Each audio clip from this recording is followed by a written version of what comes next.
Well,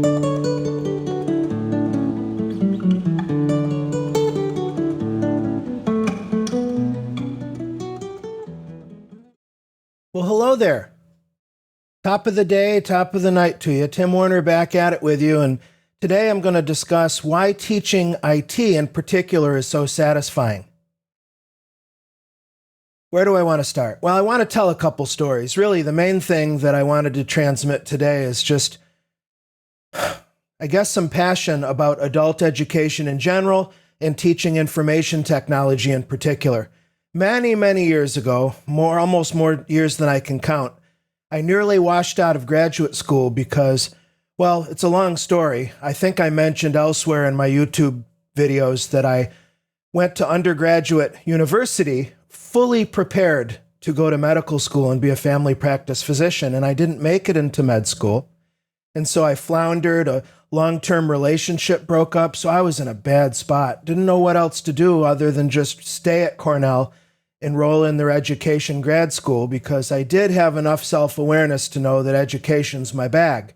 And I figured, well, now I have a bachelor's degree in biology, maybe I should be a middle school or high school science teacher. Well, that's where I almost washed out, because at that time, I didn't have enough maturity or life experience to deal with kids. I could probably do a pretty good job today, but honestly, I've made my bones being an adult educator, and especially being a dad and knowing some things about how kids work. I prefer teaching adults because adults are coming at the class with an entirely different mental outlook from kids. Kids, chances are being forced to go to school, so they may not even want to be there most of the time. Adults may also be forced into training, and that's not a good situation for anybody. But more often than not, the adult is seeking training to accomplish particular goals. So they've come in with motivation and inspiration. And adults also want immediate practical benefit. They're thinking, look, my time is valuable, especially if I'm paying for this training. I want a good return on my investment. And I want to walk away from this class not with just a head full of ideas, although that has its place. I want to take this new knowledge, this new skill set, and I want to apply it.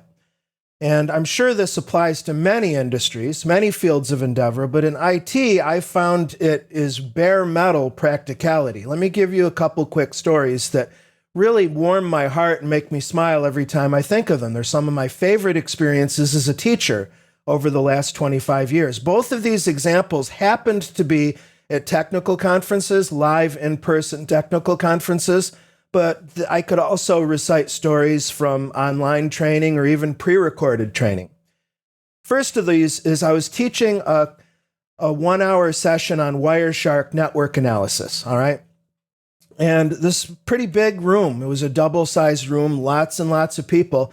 And one thing I like to do as an instructor is move around. I don't like the psychological barrier of staying behind a podium because of that barrier, so I want to be out from the podium wherever possible, except when I need to demo something on the laptop, of course. And I like to walk around. In particular, I like to walk, if I'm mic'd and have a lavalier mic, I've got freedom of movement. I like to walk around the room as I teach. And I'll make a joke of it, saying I'm not looking over anybody's shoulders trying to bust you're not paying attention. This isn't grade school.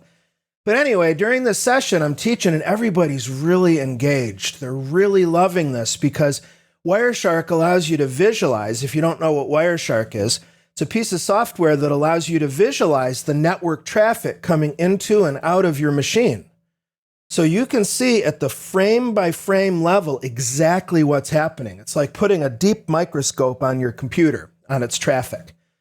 And think of in IT how many times this could be useful for troubleshooting, for diagnostics, for security, that kind of stuff. I'll never forget, there was a gang of folks who were from a particular place, a particular employer, and they were huddled around the one guy's laptop, and they're listening fully to what I'm presenting and showing, but they were actually working with what I was showing and sending it back to their home office. They had a VPN, a virtual private network connection to their CorpNet, because they were actively troubleshooting stuff at that moment, and they're actually applying what they're learning from me directly in a production environment. Now, normally, if I had more time to think about that, I would be like, hold on a second. We don't want to jump to production. Normally, when you're learning, you play in a safe sandbox. But it's always stuck with me because in this case, it worked out. They solved the problem and it was just great return on investment for the learners.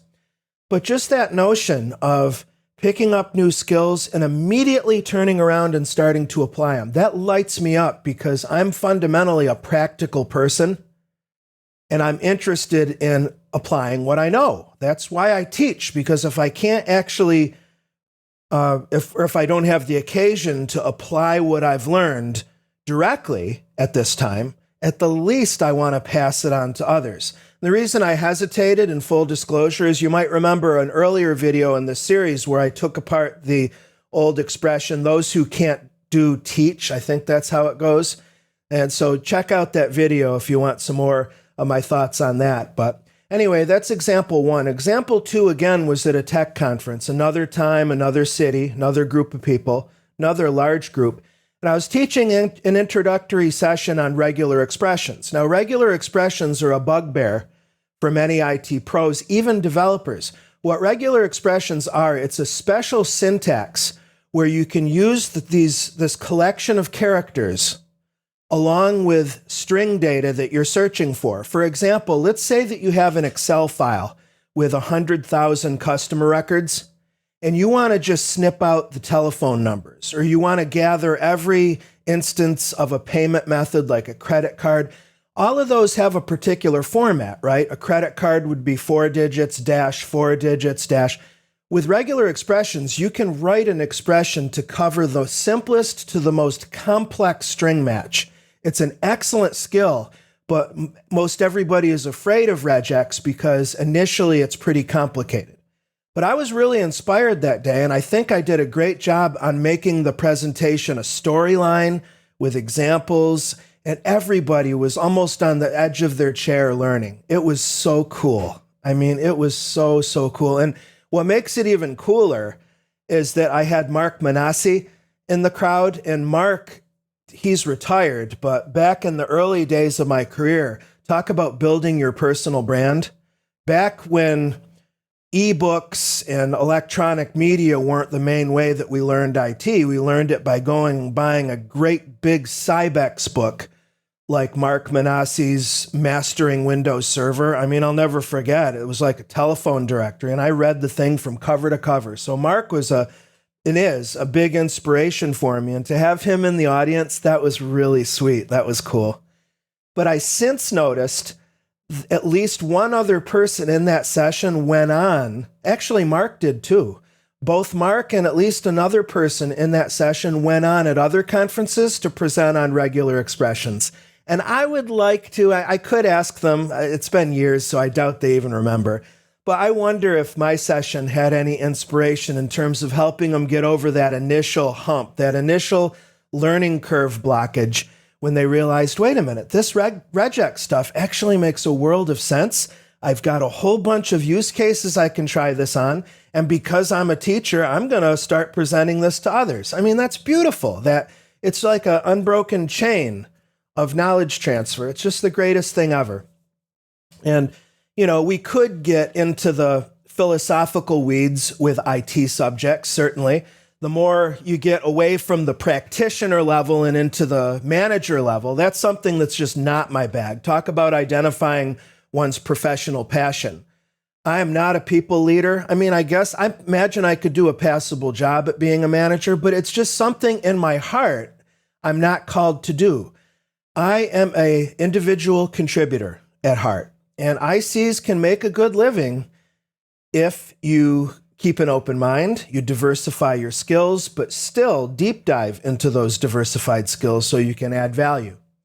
I like the idea of a craftsman or a craftsperson, and I come from a long line in my family tree of craftsmen and craftswomen. You know what I'm talking about, both genders. A lot of artistic people in my family tree, a lot of folks who did blue-collar craft table work. And I love that notion of honing one's craft over time. And that's what I like to do when I make courses and teach courses and that sort of thing. And, you know, I'm even more inspired recently since I began this series assuming I get good feedback. I'm getting good feedback thus far. This would have to continue, but If the feedback continues to build, I could see maybe formalizing some of my teaching philosophies and bundling those together and offering those to people. Because, my teaching philosophy is not pie in the sky and ivory tower. It's just the opposite. All of my teaching philosophy and learning philosophy is forged on the anvils of experience. How's that? So it looks like it's top of 10 minutes, and I like to run like a train, so I'm going to stop now, and I'll see you next time. Thank you.